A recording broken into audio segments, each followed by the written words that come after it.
Good morning, students. Class 12th, Political Science, Chapter 4, India's Foreign Policy. And here is the fifth video of this chapter. In this video, we will study about the peace and conflict with China topic. Let's start the topic.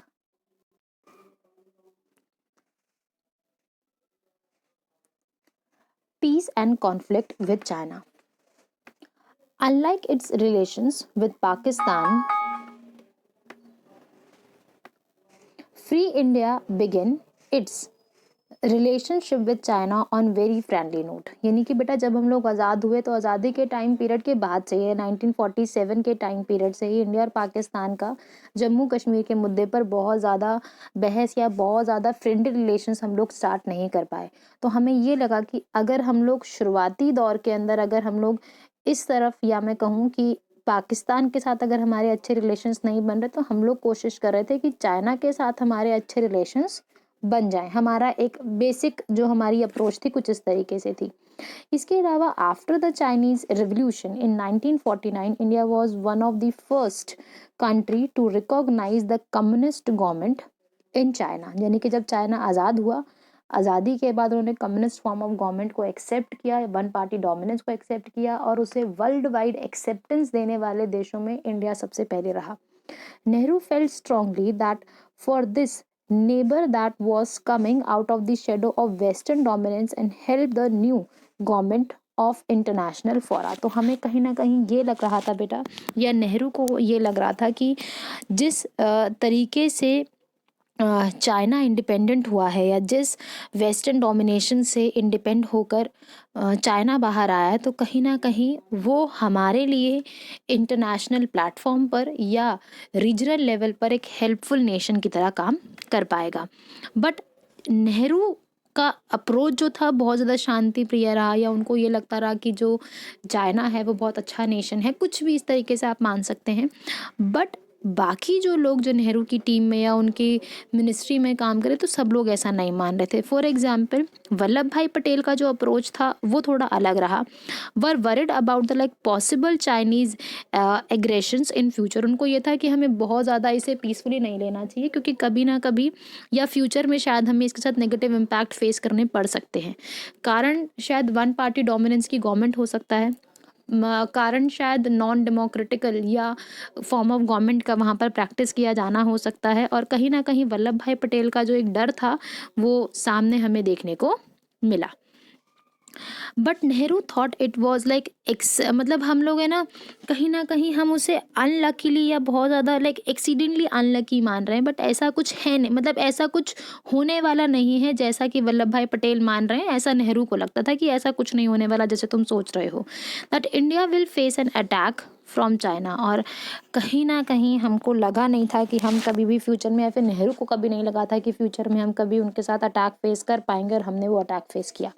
For a year मतलब for a very long time the Chinese border was guarded by the paramilitary forces, not by the army। तो हमारा ये जो एक trust था China की तरफ से कि हमने कभी भी वहाँ पर अपनी मिलिट्री को सेटअप नहीं किया, क्योंकि हमें ये था कि हमारी मिलिट्री तो हमारा माउंटेन है, हमारा हिमालय है, और जो हिमालय है वो हमारी सुरक्षा खुद ही करता है, तो हमें वहाँ पर मिलिट्री रखने की ज़रूरत नहीं पड़ेगी। ठीक है। बट और इसी वजह से शायद हमने चाइना के ऊपर बहुत ज़्यादा ट्रस्ट किया कि वही हमें माउंटेन पे चढ़ के थोड़ी ना मारने के लिए आएगा या हम पर अटैक करेगा। तो एक रीज़न ये भी रहा नेहरू का। ठीक है। बट इस चीज़ का या जो एक मिथ था वो पूरा का पूरा तोड़ दिया गया बाय चाइनीज सून। और 1962 के अंदर या 1962 से पहले भी कई बार हिमालयन रेंज को क्रॉस करते हुए या फिर हिमालयन रेंजेस को क्रॉस करके इंडिया के ऊपर अटैक किया गया। ठीक है। और पैरामिलिट्रिकल फोर्स को वहाँ पर रखना हमारी सबसे बड़ी बेवकूफ़ी में से एक रही, अगर हम लोग उसके रिजल्ट्स को देखें तो। और हमने हमारे पर आर्मी वहाँ पर ना खड़ा करना, हमें उसको एक लॉस फेस करना पड़ा। The joint education of Panchsheel, यानी कि जब हमने एक बेसिकली जो जॉइंट हमने मीटिंग किया या जॉइंटली हम लोगों ने या फिर मिलकर जो हमने एक डिसीजन लिया कि भैया हम लोग पंचशील को फॉलो करेंगे। पंचशील बेसिकली क्या है बेटा? पंचशील है ना एक म्यूचुअल एग्रीमेंट है दोनों नेशंस का, जो कि ये मान के चलता है कि भैया हम एक दूसरे की टेरिटरी पर कंट्रोल नहीं करेंगे। ठीक है। या हम एक दूसरे के इंटरनल अफेयर्स में इंटरफेयर नहीं करेंगे। दोनों के जो कोऑपरेशन है उसे म्यूचुअली और इक्वालिटी के साथ एक्सेप्ट किया जाएगा। पीसफुल कोएग्जिस्टेंस की बात हम लोगों ने की। तो ये सब कुछ हमने आपस में मिलकर डिस्कस कर लिया और पंचशील एग्रीमेंट पर इंडिया और चाइना दोनों ने साइन किए। The 5 principles of peaceful coexistence by the Indian Prime Minister Nehru and the Chinese Premier जाओ एन लाई, दोनों जो सिग्नेचर करने वाले व्यक्ति हैं उन दोनों का नाम याद रखना जरूरी है। और 1954 में दोनों ने पंचशील एग्रीमेंट पर साइन किया, जहां पर म्यूचुअल कोऑपरेशन, म्यूचुअल कोएग्जिस्टेंस और पीसफुल कोएग्जिस्टेंस को हम ज्यादा इंपॉर्टेंस दे रहे हैं। Was the step in the direction of strong relationship between the two countries, जो कि एक ये कहते हैं कि हमने एक पाथ स्टार्ट किया, एक कदम आगे बढ़ाया है। तो पंचशील एग्रीमेंट दोनों ही प्रिंसिपल्स के साथ या दोनों ही एक्टिविटीज में हमने ये देखा कि हाँ, हमने एक पीसफुल कोएग्जिस्टेंस के लिए कदम आगे बढ़ाया जब हमने पंचशील को साइन किया। India and Chinese leaders visited each other's country and were greeted by large and friendly crowd। तो जब चाइना से इंडिया लोग आते थे तो उसको लोग बहुत ज़्यादा सपोर्ट कर रहे हैं कि लोगों के अंदर भी एक अच्छी इमेज बनाने की कोशिश की जा रही है। सेम पे जब इंडियंस चाइना जाया करते थे तो उनके साथ भी एक अच्छा एक ग्रीटिंग्स उनको बहुत अच्छे से मिलते थे। ये सब चीज़ें ध्यान रखी गई।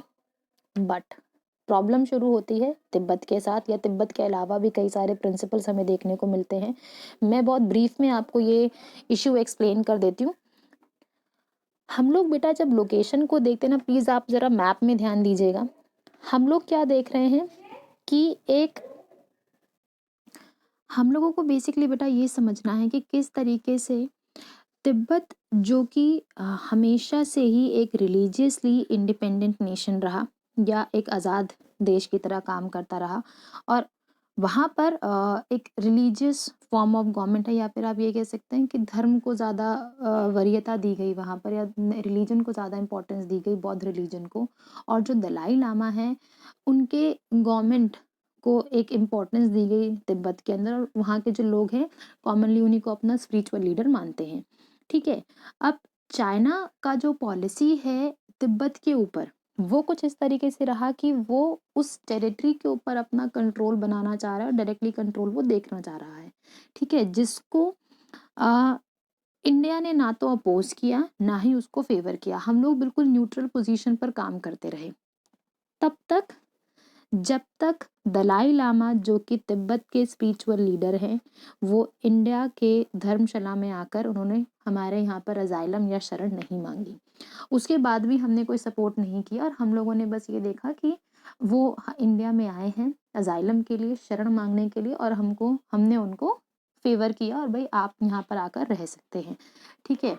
और इस चीज़ के रिस्पॉन्स में चाइना ने ये कहा कि हमारी जो पंचशील का एग्रीमेंट, जिसमें हम एक दूसरे के इंटरनल प्रॉब्लम के अंदर इंटरफेयर नहीं करेंगे, और चाइना ने ये ब्लेम किया कि इंडिया ने तिब्बत के इशू के ऊपर उनके इंटरनल मैटर के अंदर इंटरफेयर किया है। तो ये एक मुद्दा उठा उस टाइम पीरियड पर, जिसको चाइना ने या फिर इंडिया ने अपोज भी किया, और चाइना को बार बार मौका मिला कि वो हमारे ऊपर क्वेश्चन कर सकता है। तो ये जो पूरा का पूरा मुद्दा है बेटा, वो हमने यहाँ पर इसे हम देखते हैं।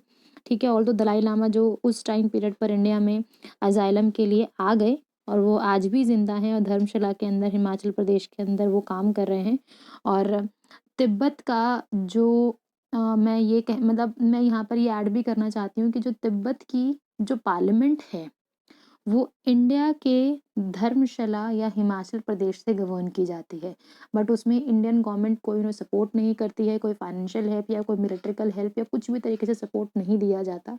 बट जो वहाँ के स्पिरिचुअल लीडर हैं वो धर्मशाला में रहकर अपना काम कर रहे हैं, और जो तिब्बत के लोग हैं वो आज भी स्ट्रगल कर रहे हैं कि किसी ना किसी तरीके से जो चाइना का जो एक इम्पैक्ट है उनके ऊपर वो खत्म हो जाए। वो इस चीज़ के बारे में मतलब दे आर ड्रीमिंग अबाउट कि one day will come when this Chinese government will take away all the like, जो उनका मिलिट्री है, जो वहाँ के लोग हैं वो यहाँ से चले जाएंगे, और हमारा जो पुराना तरीका है रिलीजियस तरीके से अपना काम करना वो हम लोग कॉमनली चला पाएंगे। तो they are dreaming about it.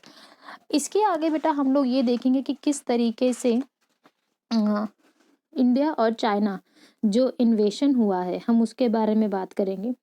Indian और चाइनीज इन्वेशन से पहले हम एक डायग्राम देख लेते हैं।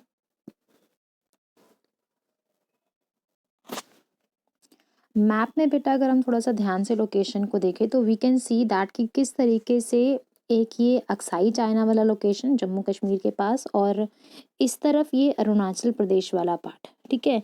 और बीच में थोड़े बहुत डिस्प्यूट्स और भी हैं छोटे-छोटे रीजन्स को लेके, तो वो इतना बड़ा इश्यू नहीं है। बट जो मेजर इश्यू है, चाइना क्लेम करता है कि ये जो रेड कलर से जो पार्ट बनाया गया है, ये सारा का सारा चाइना का पार्ट है। अच्छा जी, अब सवाल क्यों? क्योंकि चाइना कहता है कि हमारे बीच में जो एक इंटरनेशनल बॉर्डर बनी हुई है, इसको आप मैकमोहन लाइन के नाम से जान रहे हैं, या आप ये मान के चलते हैं कि भैया ये हमारे बीच का जो एक इंटरनेशनल बॉर्डर है, ये हमने मिलकर म्यूचुअली नहीं बनाया, ठीक है? तो हमें इसे म्यूचुअली फॉलो भी नहीं करना चाहिए। जो एलएसी बना है या जो मैकमोहन लाइन बनी है, वो फॉलो करने से मना करते हैं। वो ये मानते हैं कि अब इंडिया और चाइना दोनों इंडिपेंडेंट है और दोनों को अपने इंटरनेशनल बॉर्डर को फिर से एक बार रीड्रॉ करना चाहिए, ठीक है? और उस रीड्रॉ के करने के बाद वो ये कहते हैं कि ये जो अक्साई चाइना वाला और ये जो आपका अरुणाचल प्रदेश वाला जो रीजन है, वो चाइना के अंडर आना चाहिए, ठीक है? तो ये वो ऑब्जेक्शन उठा रहे हैं और इंडिया ये कहता है कि भैया जब एक बार बॉर्डर ब्रिटिश गवर्नमेंट ने बना दी है, जब हम लोग इंडिपेंडेंट हुए उस टाइम पीरियड पर, तो हमें उसे फिर से रीड्रॉ करने की ज़रूरत नहीं होनी चाहिए। तो ये एक कॉन्फ्लिक्ट, इसी के चलते बेटा इंडिया और जो चाइनीज़ जो कॉन्फ्लिक्ट है या जो प्रॉब्लम है, हमें वो ज़्यादा देखने को मिली है। अगर हम इसे थोड़ा-सा डिटेल में देखने की कोशिश करें तो we can see that the Chinese invasion in 1962, यानी कि तिब्बत इश्यू हुआ, या फिर हम लोग ये मान के चलते हैं कि आपके जो अक्साई चाइना, अरुणाचल प्रदेश वाला जो रीजन का जो प्रॉब्लम था, एक ये हुआ और धीरे-धीरे करके जो हमें और प्रॉब्लम्स फेस करने को मिली। तो ये सभी चीज़ें इकट्ठी होकर 1962 की वॉर का एक कारण बन गया। कहने का मतलब ये है, ठीक है? कोई एक कारण हम लोग उसको नहीं निकाल सकते। इसके अलावा अगर हम इसे डिटेल में देखते हैं, the Chinese invasion in 1962, the two developments strain this relationship. कुछ हमारे पास 2 प्रॉब्लम्स हमारे सामने आई जो कि हम लोगों ने बात की अभी देखने के लिए। चाइना एनेक्स्ड तिब्बत इन 1950, चाइना ने तिब्बत के ऊपर एनेक्शन किया या उसके ऊपर कंट्रोल दिखाया। दस remove the historical buffer between the two countries, यानी कि जो दोनों के बीच में जो शांति बनी हुई थी वो कहीं ना कहीं भंग हो गई। क्यों? क्योंकि तिब्बत के नेता भारत आ गए, हमने उनको अजालम या शरण दे दी, जिसका चाइना ने गलत मतलब निकाला। Initially the government of India did not oppose its openly, वैसे तो हमने कभी इसका अपोज नहीं किया, जैसे कि अभी हम थोड़ी देर पहले भी डिस्कस किया कि हमने ओपनली कभी इस पॉलिसी को या जो तिब्बत के ऊपर अपना कंट्रोल दिखाने की जो पॉलिसी रही चाइना के, हमने उसे ओपनली कभी अपोज नहीं किया। But as a more information came in about the like suppression of Tibetan culture, the Indian government grew uneasy। क्योंकि बेटा देखो, हम लोग डाइवर्सिटी को फॉलो करते हैं, हमारे लिए कल्चर बहुत इंपॉर्टेंट है, रिलीजन बहुत इंपॉर्टेंट है। हम लोग एक रिलीजन को ज़्यादा, मतलब अगर हम उसको सपोर्ट नहीं करते नेशनल लेवल पर, तो हमें उससे डिसरिस्पेक्ट करने वाली पॉलिसी भी इंडिया की हिस्ट्री नहीं रही है वैसी। तो जब एक पर्टिकुलर कल्चर की जब शुरुआत हुई या कल्चर को सप्रेस किया गया, तो उसके अगेंस्ट इंडिया ने वॉइस रेज करने की कोशिश की। The Tibet spiritual leader the Dalai Lama sought and obtained political asylum in India in 1959, China allied that the government of India was growing anti-Chinese activities to take place from within India। यानी कि China ने ये blame किया India को कि आप anti Chinese activities India से China के अगेंस्ट चला रहे हैं, ठीक है? जिसके अंदर दलाई लामा को एक सेंटर इशू बनाया गया। A little earlier a boundary dispute had suffered sorry surfaced between India and China. तो दोनों के बीच में एक इशू और आया जो कि बाउंड्री डिस्प्यूट है। India claim that the boundary was a matter settled in colonial time, British government के टाइम पीरियड पर उसे सॉल्व कर दिया गया। But China said that any colonial decision did not apply, वो उस डिसीजन को मानने से इनकार करते हैं। The main dispute was about the western and the eastern ends of the long borders. Let's see it in the map. हम लोग जो बेसिकली यहाँ पर बेटा देख रहे हैं कि द मेन जो डिस्प्यूट है हमारा, जो कि वेस्टर्न और ईस्टर्न एंड से है, इधर की तरफ अक्साई चाइना जो रेड वाला बॉर्डर है बेटा, ये पूरा हमारा टच करता है, ठीक है? और इस तरफ से हमारे पास इधर अरुणाचल प्रदेश वाला रीजन हमारे पास आता है, जिसको हम लोग ऑब्जेक्शन उठाया जा रहा है जिसके ऊपर।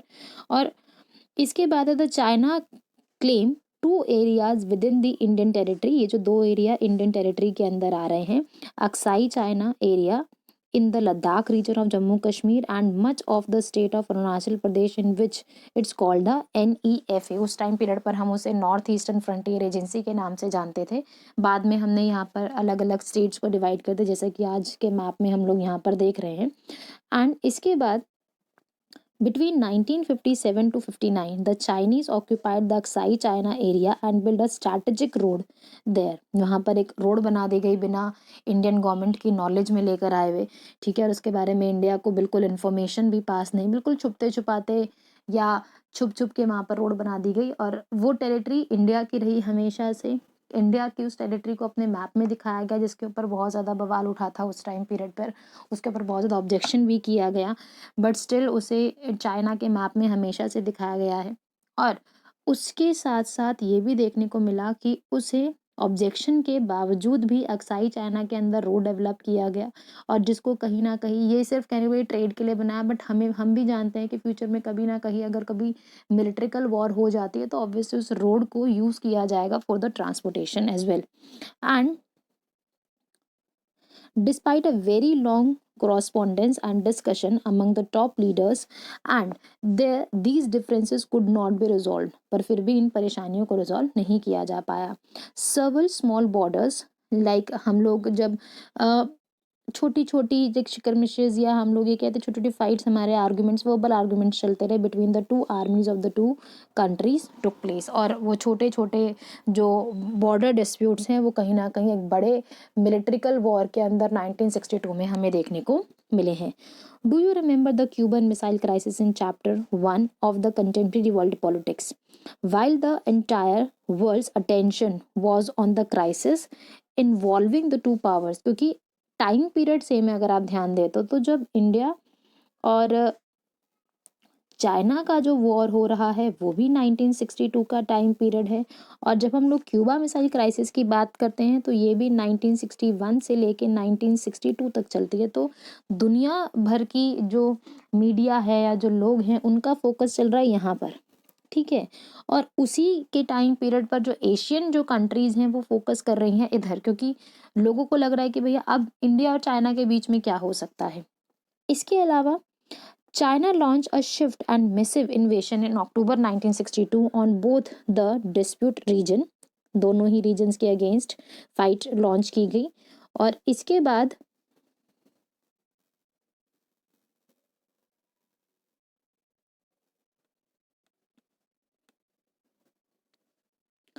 The first attack on the first week जब हम लोग देख रहे हैं तो दोनों रीजन्स में अलग अलग टाइम पीरियड पर अटैक किया गया। चाइनीज फोर्सेस कैप्चर्ड सम की areas of the Arunachal Pradesh and the second wave attack के नेक्स्ट इन द मंथ, और दूसरा वेव जो रहा वो अक्साई चाइना के ऊपर अटैक करते हमें देखने को मिला। While the Indian forces could block the Chinese advance on the western front in the Ladakh, in the east Chinese manage to advance the nearly to the entry point of the Assam plains, यानी कि दोनों ही जगहों पर एक ही time period पर आपने attack कर दिया, और दोनों ही जगहों पर इंडिया उस तरीके से प्रिपेयर्ड नहीं रहा, क्योंकि जैसा कि अभी हमने पढ़ा कि वहाँ पर मिलिट्री है नहीं, वहाँ पर तो आपके पैरा मिलिट्री फोर्स हैं, ठीक है, जो उस तरीके से ट्रेन नहीं होते काम करने के लिए। तो उसका भी फ़ायदा चाइना ने उठाया और दोनों रीजन्स पर एक साथ अटैक करके वी वर क्वाइट कंफ्यूज कि भी कहाँ से हमें सेफ्टी करनी चाहिए और कहाँ से हमें अपने आप को संभालें। और इस चीज़ का फ़ायदा उठाया गया, अक्साई चाइना के रास्ते को भी ब्लॉक किया गया और दूसरी तरफ अरुणाचल प्रदेश के रास्ते को ब्लॉक कर दिया गया, और अरुणाचल प्रदेश के रास्ते को ब्लॉक कर असम प्लेन्स तक पहुंचने की कोशिश में चाइना जो है कामयाब हो गया, या उनकी जो मिलिट्री है वहां तक पहुंच गई। Finally China declared a unilateral cease fire, एक तरफा जो सीज फायर था वो उन्होंने लॉन्च कर दिया, and its troops withdraw to where they were before in the invasion begin, यानी कि जहाँ से उन्होंने शुरुआत की थी ट्रूप्स वापस चले गए, बट जो पूरा का पूरा जो लोकेशन है वो बहुत ज़्यादा डिस्प्यूट्स के साथ काम अभी भी कर रहा है, क्योंकि जो बॉर्डर डिस्प्यूट्स है वो अभी तक सॉल्व नहीं हुए हैं। The Chinese war dented India's image at home and abroad, dented क्यों? क्योंकि इमेज खराब हो गई, क्योंकि एक वॉर हुआ और उस वॉर के अंदर हम उसको संभाल नहीं पाए, झेल नहीं पाए, हम लोग हार गए। And India had to approach the Americans and the British for the military assistance. हमें अमेरिका को अप्रोच करना पड़ा या ब्रिटिश गवर्नमेंट को हमें अप्रोच करना पड़ा, क्योंकि ब्रिटिश गवर्नमेंट के थ्रू जो टेरिटरीज बनाई गई थी वो एक्सेप्ट करने को वो तैयार नहीं था, और हम लोग टेक्नोलॉजिकली इतना एडवांस नहीं थे, हमारी मिलिट्री उस तरीके से प्रिपेयर नहीं थी, तो हमें कहीं ना कहीं नेशंस के, दूसरे देशों के साथ टाइड्स या ग्रुपिंग बनाने पड़े, और हमें अप्स एंड डाउन्स बहुत ज़्यादा फेस करने को मिले उस टाइम पीरियड पर। The Soviet union remained neutral during the conflict.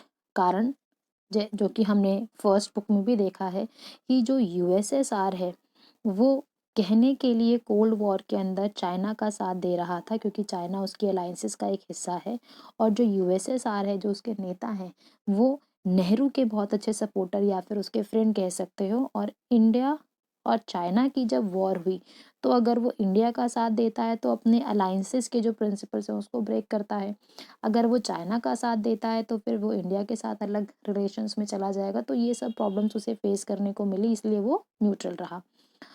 और इसी वजह से यहाँ पर अमेरिकन और ब्रिटिश गवर्नमेंट का नाम पढ़ रहे हैं, सोवियत यूनियन का नाम यहाँ पर हम इसलिए नहीं पढ़ते क्योंकि वहाँ से हमें हेल्प मिल नहीं सकती थी।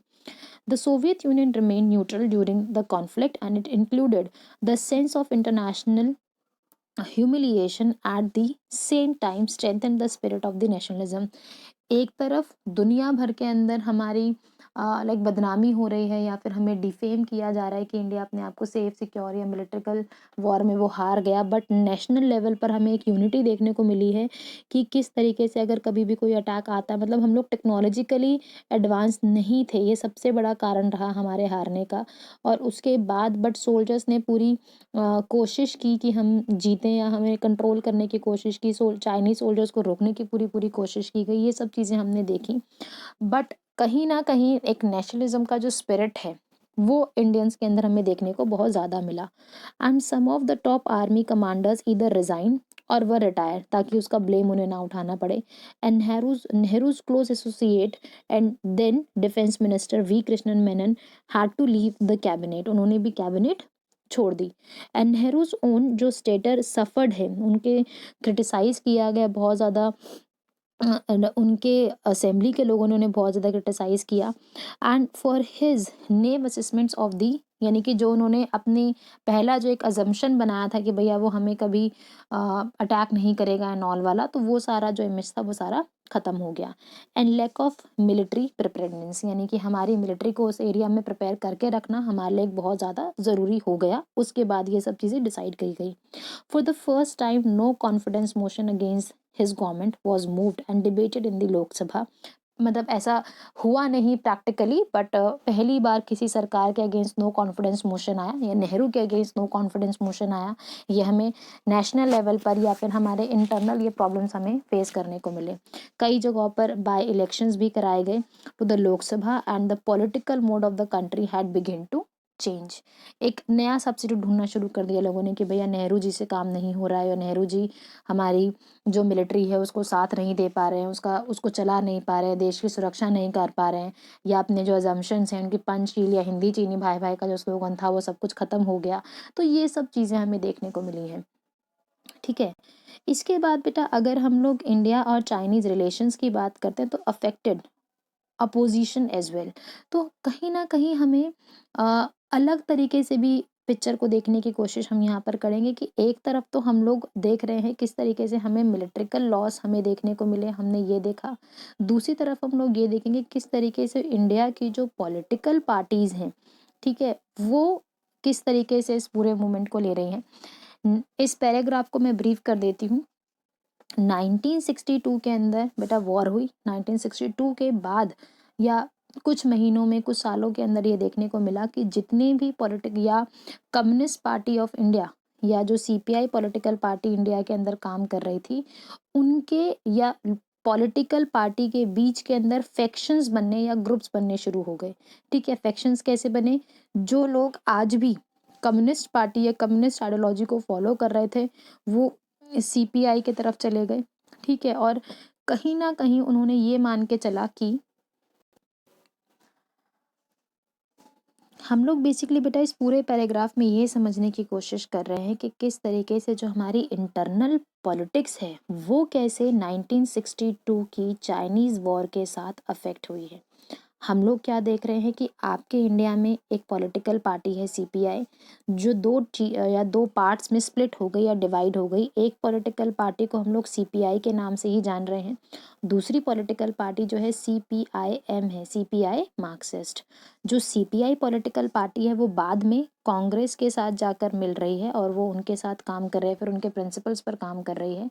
दूसरी जो पॉलिटिकल पार्टी है वो चाइनीज़ जो कम्युनिस्ट तरीका है उसको फॉलो कर रही है, जिसको बहुत ज़्यादा बाद में अपोज किया गया इस पॉलिटिकल पार्टी को, और ये माना गया कि ये चाइना को सपोर्ट करने वाले लोग हैं जो कि इंडिया में रहकर काम कर रहे हैं। ठीक है, अब इसे ज़रा एक बार पॉइंट्स में देखते हैं। The Sino Indian conflict affected the opposition as well.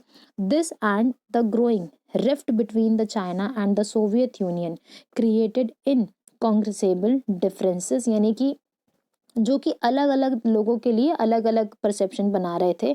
The pro USSR faction remained within the CPI, यानी कि जो शुरुआत से ही कम्युनिस्ट पार्टी को फॉलो करते हैं, और जो यूएसएसआर है वो भी कम्युनिस्ट हो गया, जो आपका चाइना है वो भी कम्युनिस्ट तरीके से काम कर रहा है। तो जो सीपीआई जो है वो तो सीपीआई तरीके से काम कर ही रहे हैं, जो कि बाद के अंदर कहीं ना कहीं move towards the closer tie with the Congress. तो सीपीआई, जो कि सीपीआई के नाम से जाना गया बाद में, उन्होंने तो कांग्रेस के साथ जाके अच्छे रिलेशंस बनाने शुरू किए। The other faction was for some time closer to the China and was against any tie with the Congress, यानी कि वो जो दूसरा ग्रुप बना वो बना आपका सीपीआईएम, जो कि कांग्रेस से भी अलग रहकर काम कर रहा है, और जो आपका यूएसएसआर के जो टर्म्स एंड कंडीशंस है उससे भी अलग रहकर काम कर रहा है। वो पूरी तरीके से चाइनीज गवर्नमेंट को सपोर्ट करने वाले लोग बन गए। The other faction was for some times close to the China and was against the Congress. द party split in 1964। The leaders of the latter faction मतलब सीपीआईएम, जिन लोगों को बहुत ज़्यादा सपोर्ट भी नहीं किया गया लोगों के थ्रू, या कांग्रेस ने भी उसको सपोर्ट नहीं किया, कई लोगों को अरेस्ट भी किया गया, जो कि सिर्फ इस नाम से, क्योंकि वो चाइनीज़ को फेवर करते हुए टर्म्स एंड कंडीशंस इंडिया के अंदर वाइड स्प्रेड करने की कोशिश कर रहे थे।